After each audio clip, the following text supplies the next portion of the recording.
দেশের ক্ষতি হলে নীরবে বসে থাকব না, প্রতিরোধ গড়ে তুলব। জাপান সফর শেষে দেশে ফিরে বিস্ফোরক বক্তব্য দিলেন জামায়াতে ইসলামীর আমির ডক্টর শফিকুর রহমান। সঙ্গে জাপান থেকে বাংলাদেশের জন্য নিয়ে এলেন এক বিশাল সুখবর। আজ শনিবার ৯ মে জাপান সফর শেষে দেশে ফিরলেন বিরোধী দলীয় নেতা ও বাংলাদেশ জামায়াতে ইসলামীর আমির ডক্টর শফিকুর রহমান। বিমানবন্দরে অপেক্ষায় থাকা সাংবাদিকদের মুখোমুখি হয়ে তিনি একের পর এক গুরুত্বপূর্ণ বক্তব্য দিলেন। সরকারের প্রতি তার অবস্থান, জাপানের সঙ্গে সম্পর্ক, ক্যান্সার চিকিৎসার সংকট এবং থাইল্যান্ডে চিকিৎসাধীন জুলাই যোদ্ধাদের প্রসঙ্গ সব বিষয়েই তিনি কথা বললেন অত্যন্ত স্পষ্ট ভাষায়। সরকারের সঙ্গে জামায়াতের সম্পর্ক নিয়ে প্রশ্নের জবাবে ডক্টর শফিকুর রহমান বললেন অত্যন্ত পরিষ্কার কথা। তিনি বললেন, সরকারের কোনো ভুল হলে তা ধরিয়ে দেওয়া আমাদের দায়িত্ব।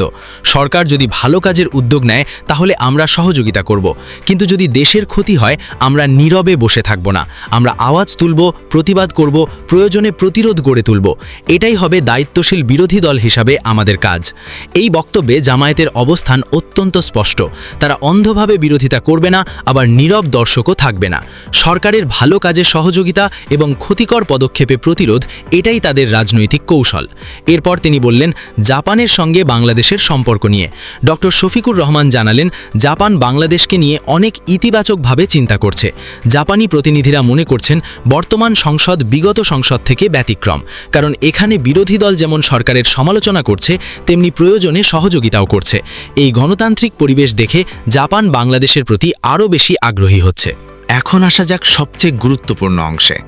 জাপান সফরে ডক্টর শফিকুর রহমান বাংলাদেশের জন্য একটি অত্যন্ত জরুরি প্রস্তাব রেখেছেন। তিনি জানালেন, বাংলাদেশে বিপুল সংখ্যক ক্যান্সার রোগী আছেন, কিন্তু দেশে তাদের সঠিক চিকিৎসার ব্যবস্থা নেই। যে দুই একটি ডেডিকেটেড ক্যান্সার হাসপাতাল আছে সেগুলোও পর্যাপ্ত দক্ষ নয়। ফলে বেশিরভাগ রোগীকে অনেক কষ্ট করে বিদেশে যেতে হচ্ছে, আর যাদের সেই সামর্থ্য নেই তারা ধীরে ধীরে মৃত্যুর দিকে এগিয়ে যাচ্ছেন। এই মর্মান্তিক বাস্তবতার কথা তুলে ধরে তিনি জাপানকে আহ্বান জানিয়েছেন বাংলাদেশে একটি পূর্ণাঙ্গ ক্যান্সার ইনস্টিটিউট ও হাসপাতাল গড়ে তুলতে। শুধু হাসপাতাল নয়, ইনস্টিটিউটও চাই, কারণ শুধু হাসপাতাল হলে চিকিৎসা মিলবে, কিন্তু ইনস্টিটিউট হলে উচ্চশিক্ষার দরজা খুলবে, দক্ষ চিকিৎসক তৈরি হবে, দেশেই গড়ে উঠবে ক্যান্সার চিকিৎসার পূর্ণাঙ্গ ব্যবস্থা। এবং সুখবর হলো, জাপান এই প্রস্তাবকে সক্রিয়ভাবে বিবেচনায় নিয়েছে। তারা ইতিবাচকভাবেই এগোবে বলে আশা প্রকাশ করেছেন জামায়াত আমির। সবশেষে তিনি কথা বললেন থাইল্যান্ডে চিকিৎসাধীন জুলাই যোদ্ধাদের নিয়ে। ডক্টর শফিকুর রহমান জানালেন, এই মুহূর্তে থাইল্যান্ডে 64 জন জুলাই যোদ্ধা চিকিৎসাধীন আছেন। তাদের মধ্যে কেউ 1 বছর, কেউ 10 মাস, কেউ 11 মাস ধরে সেখানে অবস্থান করছেন। নৈতিক দায়বদ্ধতা, নাগরিক দায়িত্ব, রাজনৈতিক অঙ্গীকার এবং মানবিকতার জায়গা থেকে তিনি তাদের দেখতে গিয়েছিলেন। সেখানে সংশ্লিষ্ট চিকিৎসক ও দায়িত্বশীলদের সঙ্গে কথা বলে আহতদের সর্বোচ্চ চিকিৎসা সেবা নিশ্চিত করার আহ্বান জানিয়েছেন। তিনি এই যোদ্ধাদের সাহস ও আত্মত্যাগের গভীর প্রশংসা করেছেন এবং তাদের দ্রুত সুস্থতার জন্য দোয়া করেছেন।